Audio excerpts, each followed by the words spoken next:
विघ्नहर्ता श्री गणेश, श्री गणेश, श्री गणेश। लंकेश जी, जल ग्रहण कीजिए। तो क्या देवराज इंद्र शनिदेव की दृष्टि से छिपने का विचार कर रहे थे? किंतु ये कैसे संभव हो सकता था? फिर क्या हुआ लंकेश जी? क्या वो अपनी इस योजना में सफल हुए? इतना जल ग्रहण कर लिया है दशानन ने, किंतु फिर भी मेरी मुख्य योजना सफल ही नहीं हो रही है। कदाचित मुझे शीघ्र कोई अन्य युक्ति भी सोचनी होगी।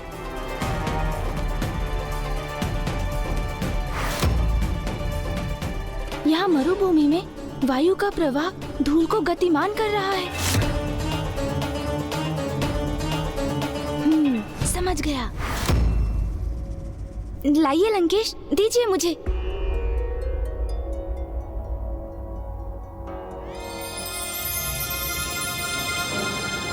आपने अभी क्या प्रश्न किया था गौरीपुत्र? नहीं इंद्रदेव, क्या वो? देवराज इंद्र दृढ़ निश्चय ले चुके थे कि वो शनिदेव को छलकर ही रहेंगे, और उधर शनिदेव देवराज इंद्र पर अपनी दृष्टि डालने के लिए अपने निर्णय पर अड़िग थे।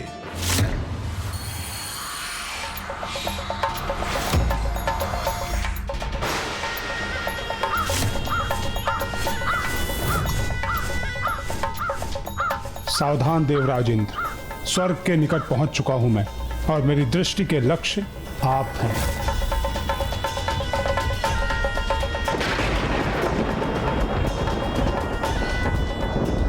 मुझे शीघ्रता करनी होगी। शनिदेव यहां पहुंचने ही वाले हैं।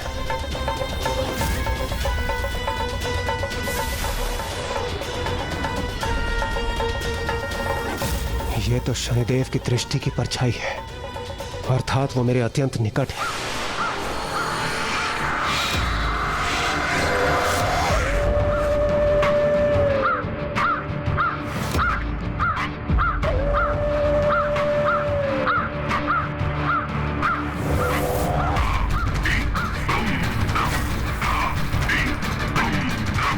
काक, अर्थात शनिदेव के वाहन का स्वर। कहीं वो यहां पहुंच तो नहीं गए? मुझे शीघ्रता करनी होगी। मुझे अपनी दिशा परिवर्तित करनी होगी, जिससे मैं उन्हें भ्रमित कर सकूं।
शनिदेव, शनिदेव, आपकी इस दृष्टि को अब यहीं रुकना होगा, क्योंकि अब मैं जहां प्रवेश करने वाला हूं, वहां स्वयं मेरी प्रतिछाया को भी प्रवेश करने की अनुमति नहीं है।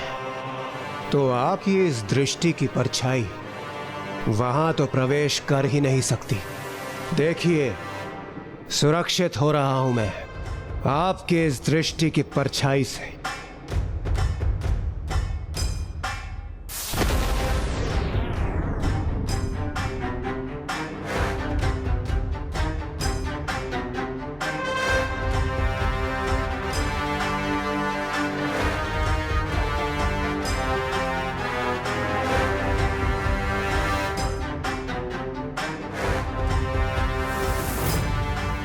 अब मैं अपने इस गुप्त कक्ष में सर्वथा सुरक्षित हूं।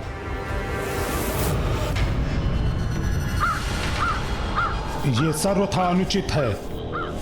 देवराज इंद्र, आप मेरी दृष्टि से छिप नहीं सकते। मेरी दृष्टि सभी के लिए समान है। इसके प्रभाव से कोई नहीं बच सकता।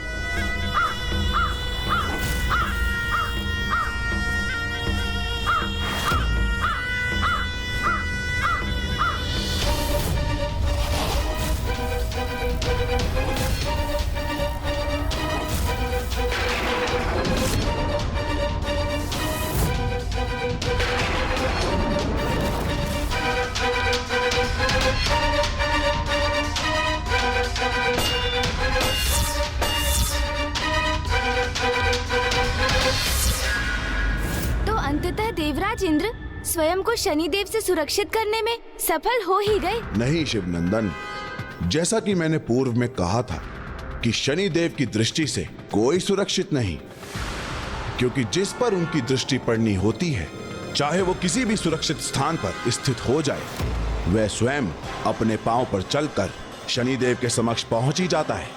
वो स्वयं पहुंच जाता है उनके समक्ष, अर्थात इंद्रदेव जिन्होंने स्वयं को छिपाने के इतने प्रयास किए, वो भी शनिदेव के समक्ष आ गए। आह, कितनी अद्भुत शांति है यहाँ। अब मेरे इस कक्ष में कोई प्रवेश नहीं कर सकता।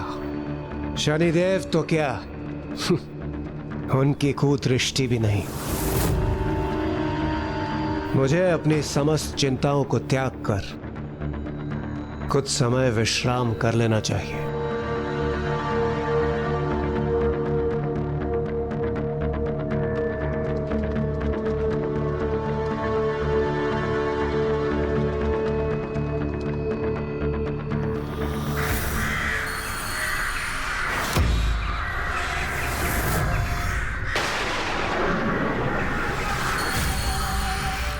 देवराज इंद्र, शीघ्र आपको मेरे समकक्ष आना ही होगा। आप कहीं भी क्यों न छुपे हों, आपका भाग्य मेरी दृष्टि के समकक्ष आपको ले ही आएगा।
शनिदेव के काग यहाँ प्रवेश तो नहीं कर गए।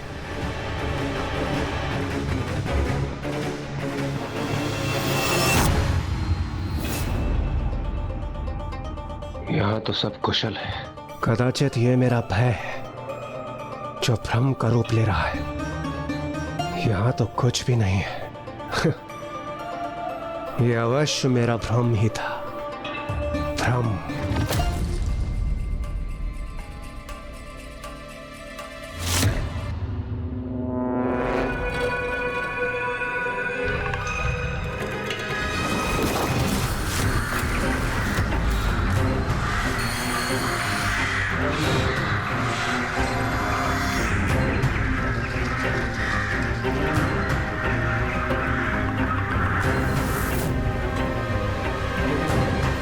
ये बार बार इस कर्कश काक स्वर का स्मरण क्यों हो रहा है मुझे? कहीं कहीं शनिदेव के काग यहां प्रवेश तो नहीं कर गए, और यदि यहां प्रवेश किया भी है तो वो छिपे कहां है?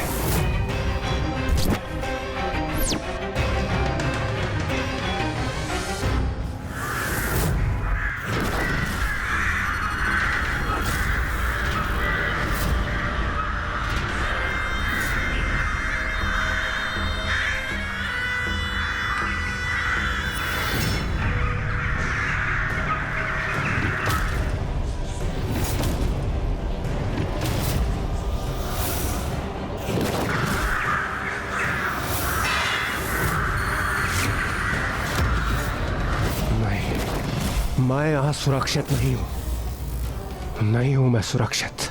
मुझे कुछ करना होगा।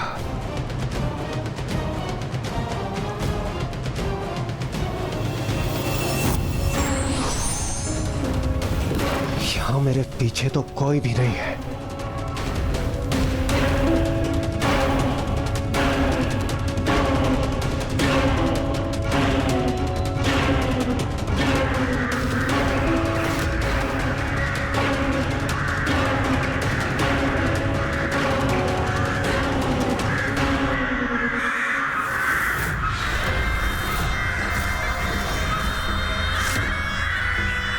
शनिदेव,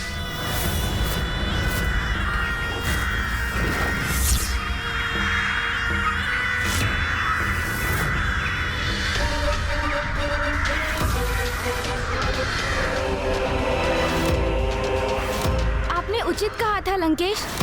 जिस पर शनिदेव की दृष्टि पड़ने का समय आ जाता है, वो ना चाहते हुए भी उनके समक्ष आ ही जाता है। इसलिए जब बुरा समय आए तो उससे भयभीत होकर छिपने के स्थान पर संयम रख उस समय का सामना करने का साहस जुटाना चाहिए, क्योंकि जो बुरे समय में धीरज खो बैठता है वो स्वयं अपने अनिष्ट के निकट पहुंच जाता है। वाह गौरी नंदन, आप तो कथा के प्रत्येक चरण से कोई न कोई नवीन सीख प्राप्त कर ही रहे हैं। इसका संपूर्ण श्रेय तो आपको ही जाता है लंकेश, क्योंकि आप जैसे महाविद्वान से ये कथाएं सुनने का सौभाग्य जो प्राप्त हो रहा है मुझे। ये तो सर्वथा उचित कह रहे हैं आप।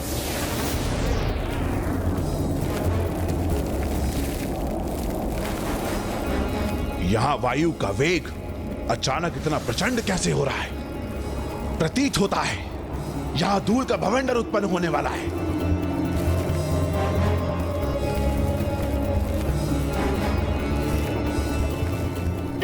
तो क्या इस बवंडर को देखते हुए कुछ समय के लिए हमारा यहाँ रुकना उचित नहीं होगा लंकेश जी?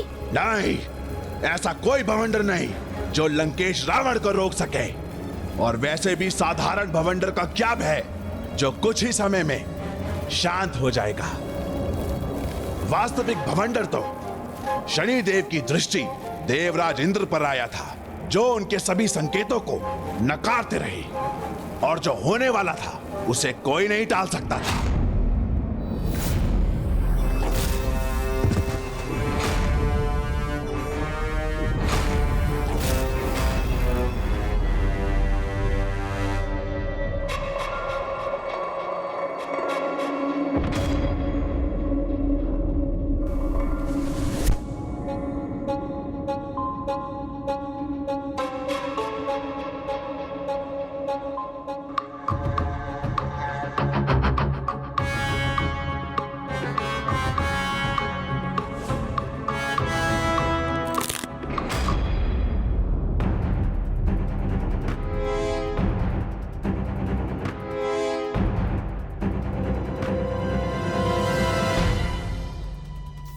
ये मेरे घुटनों में ऐसी पीड़ा क्यों उत्पन्न हुई?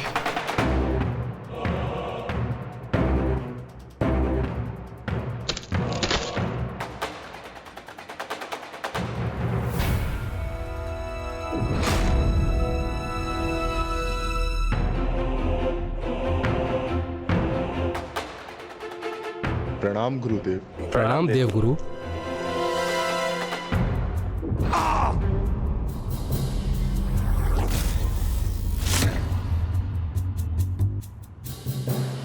प्रणाम देवगुरु। अन्य सभी देवता अपने गुरु अर्थात मेरे सम्मान में अपने स्थान पर खड़े हो गए, किंतु इंद्रदेव ये कैसी घृष्टता कर रहे हैं?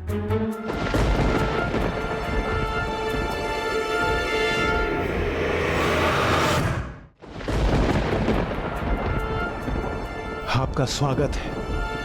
आइए प्रस्थान कीजिए। गुरु के आगमन पर गुरु को सम्मान देने हेतु अपने स्थान से उठकर अपनी शिष्य होने की मर्यादा निभाने में असमर्थ है आप देवराज, तो फिर मुझे गुरु कहकर पुकारने का क्या अर्थ है देवराज? नहीं नहीं देवगुरु, वो मैं... क्या आप भूल गए कि गुरु का सम्मान कैसे किया जाता है? अथवा ये भूल गए कि मैं देवगुरु आपका भी गुरु हूं?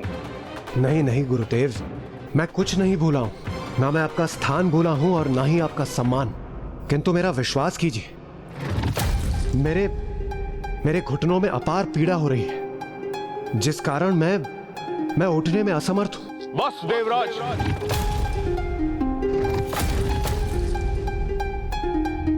सर्वप्रथम आपने मेरा अपमान किया, फिर अपनी भूल को नकारने हेतु ऐसा तुच्छ कारण का उल्लेख किया जो कदापि मान्य नहीं हो सकता। धिक्कार है मुझे कि मेरे आप जैसे शिष्य हैं। धिक्कार है इस सभा को जहां एक देव गुरु का अपमान हुआ। धिक्कार है आपको जो आप इस दुखद अनुचित घटना के कारण बने। बात गुरुदेव, यदि आप देव गुरु हैं तो मैं भी देवराज हूं, देवराज इंद्र, और इस प्रकार के शब्द आपके मुख से शोभा नहीं देते। आप मेरे गुरु हैं, इसलिए यदि मुझसे कोई भूल होती है तो उसे सुधारने का अधिकार आपको प्राप्त है, किंतु आप इस प्रकार अकारण मेरी अवहेलना नहीं कर सकते। ये सर्वथा अनुचित है। आप मेरा विश्वास करने के स्थान पर व्यर्थ में ही आवेशित हो रहे हैं। क्रोधित और उत्तेजित तो आप हो रहे हैं देवराज। आपको तो अपनी भूल का आभास तक नहीं प्रतीत होता है। आपको गुरु की कोई आवश्यकता ही नहीं है।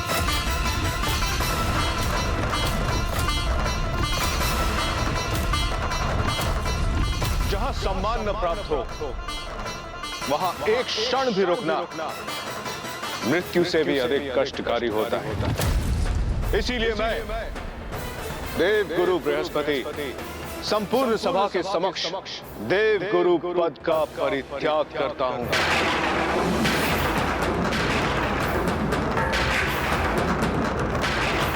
और अब मैं एक क्षण भी यहां नहीं रुकूंगा।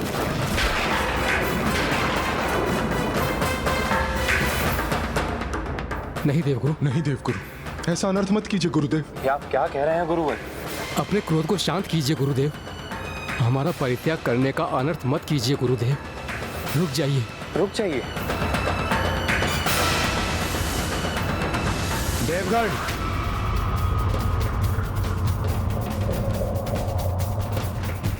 मत रोकिए इन्हें, जाने दीजिए। इन्होंने जो निर्णय लिया है उस पर इन्हें स्थिर रहने दीजिए। यदि इन्हें हमारा गुरु होना स्वीकार नहीं है तो हमें भी अपने गुरु के रूप में किसी अन्य का चुनाव करने की स्वतंत्रता है।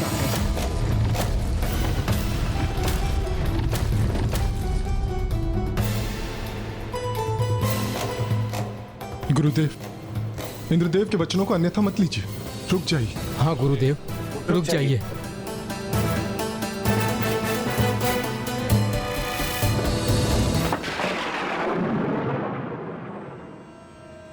ये कैसा अनर्थ है? शनिदेव की दृष्टि के प्रभाव में आते ही इंद्रदेव से बड़ी बड़ी भूल होने लगी थी। ये तो मनुष्य पर निर्भर करता है कि वो शनिदेव की दृष्टि से कैसे सामना करता है। जो मनुष्य स्वयं को सुधार लेते हैं उन पर शनिदेव की दृष्टि का कम प्रभाव पड़ता है। जो निरंतर भूल करते हैं उन पर अनेकों कष्टों की वर्षा होती है। और ऐसा ही होने वाला था इंद्रदेव के साथ, क्योंकि एक तरफ देव गुरु उनका साथ छोड़ गए और वहीं दूसरी ओर असुर राज विध्वंसक को गुरु असुर शुक्राचार्य का साथ प्राप्त हो गया।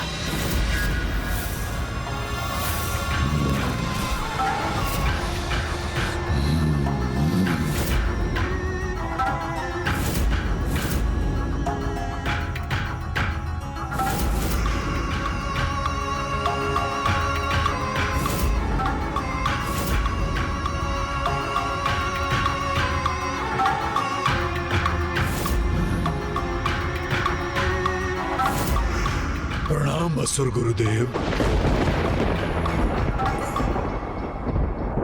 अत्यंत उचित समय में तुम्हारा आगमन हुआ है विध्वंसक।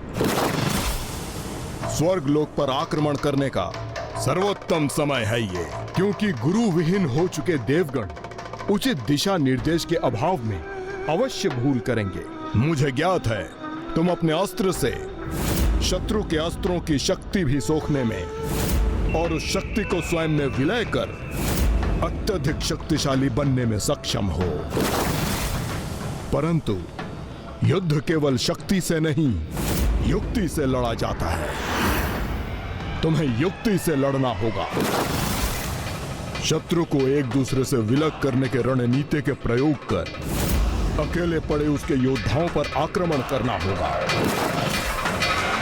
इससे तुम्हारी विजय सुनिश्चित हो जाएगी। मैं इस युद्ध के लिए सर्वथा तैयार हूं गुरुदेव।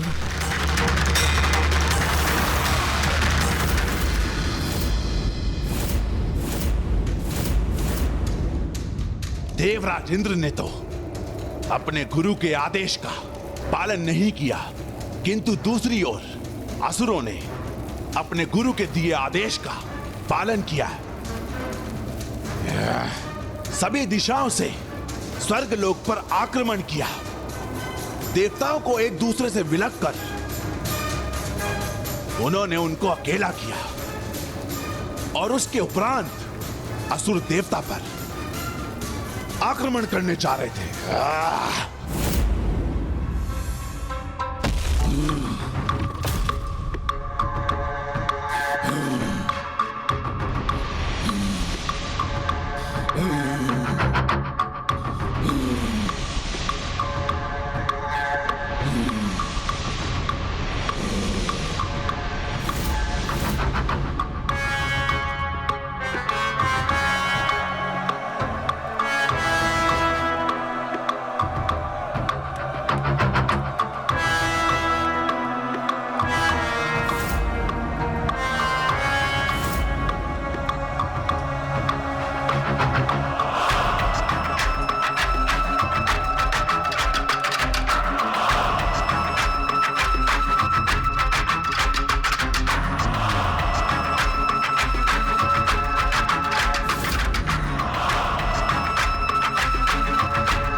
उचित है कि समझ देवता अकेले पड़ गए हैं, क्योंकि मेरे जूर सैनिकों ने उन्हें घेर लिया है।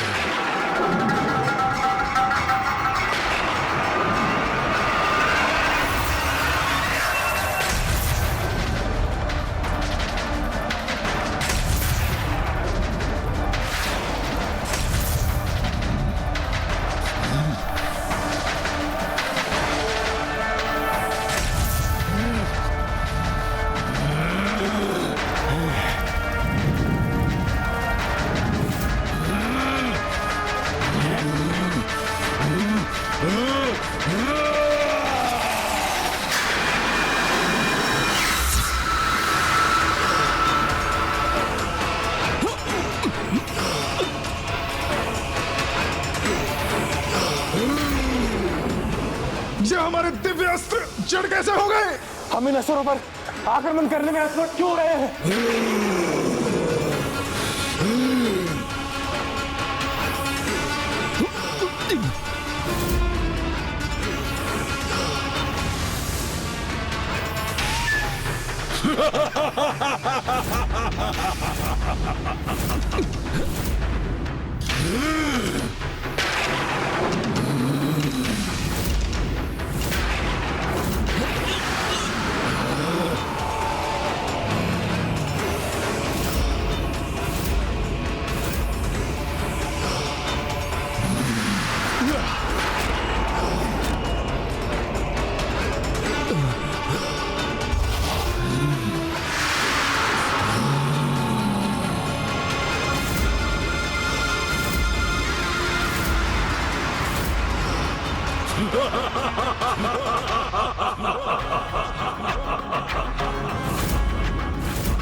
इन देवताओं के दिव्य अस्त्रों से प्राप्त हुई इस तनिक सी शक्ति में कितना प्रभाव है, तो जब इनके समस्त अस्त्र मेरे पास होंगे तो उसका कितना शक्तिशाली प्रभाव होगा। तब तो मैं उनकी समस्त शक्ति से संपन्न होके सर्वशक्तिशाली बन जाऊंगा।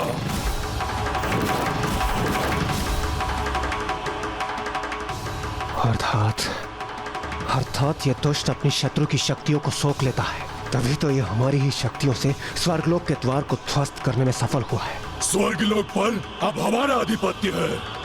अब शीघ्र इन देवताओं से उनके अस्त्र छीनकर उन्हें हमारे सामने उपस्थित करो।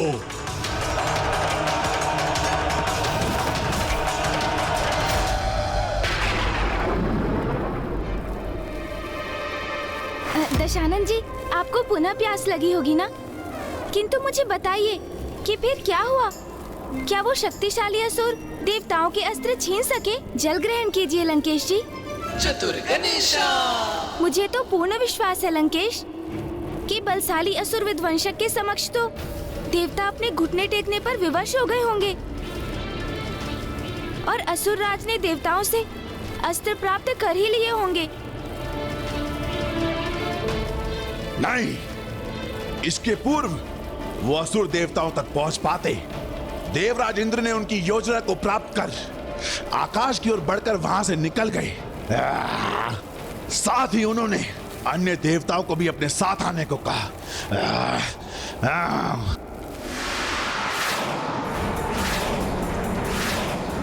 पीछा करो इन देवताओं का, जाने मत दो इनको, मुझे अस्त्र चाहिए इनके।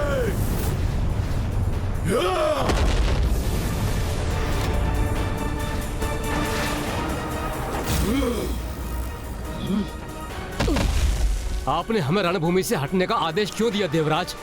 क्या है ये आपकी योजना? अग्निदेव, वो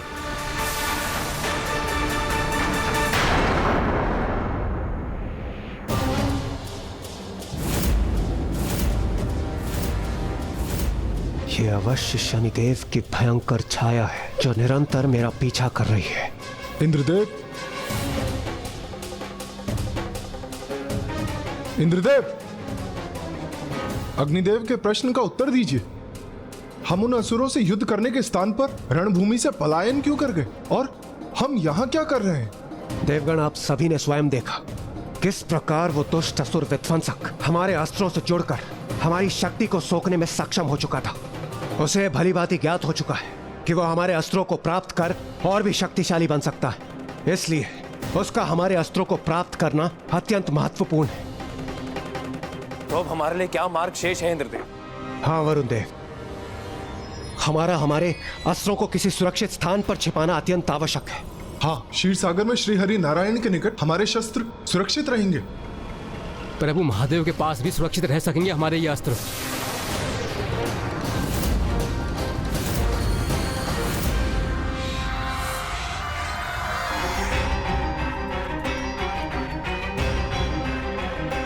ऋषि दधीचि, वो ही हमें हमारे अस्त्रों को छिपाने में हमारी सहायता कर सकते हैं। देवगुरु बृहस्पति की अनुपस्थिति में हमारे दिव्य अस्त्र अब ऋषि दधीचि के पास ही सुरक्षित रह सकते हैं। चलिए देवगण।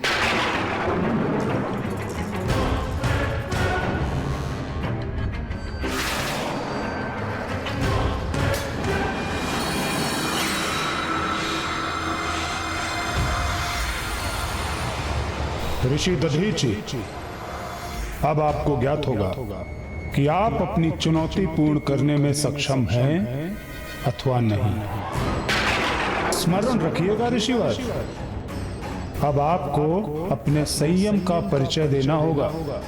निकट भविष्य में जो कठिन परिस्थितियां आपके सामने आने वाली हैं, उसका सामना करने में कोई त्रुटि नहीं होनी चाहिए।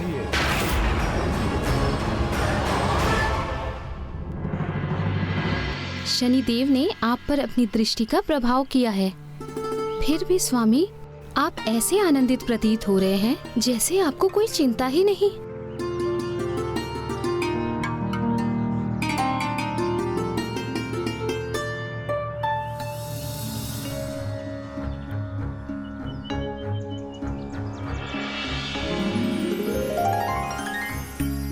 चिंता तो आपको भी नहीं करनी चाहिए देवी, क्योंकि जिस गृह में स्वयं प्रभु महादेव का आगमन होने वाला है, उस गृह की स्वामिनी को चिंता करना शोभा नहीं देता। और रही बात शनिदेव की दृष्टि की,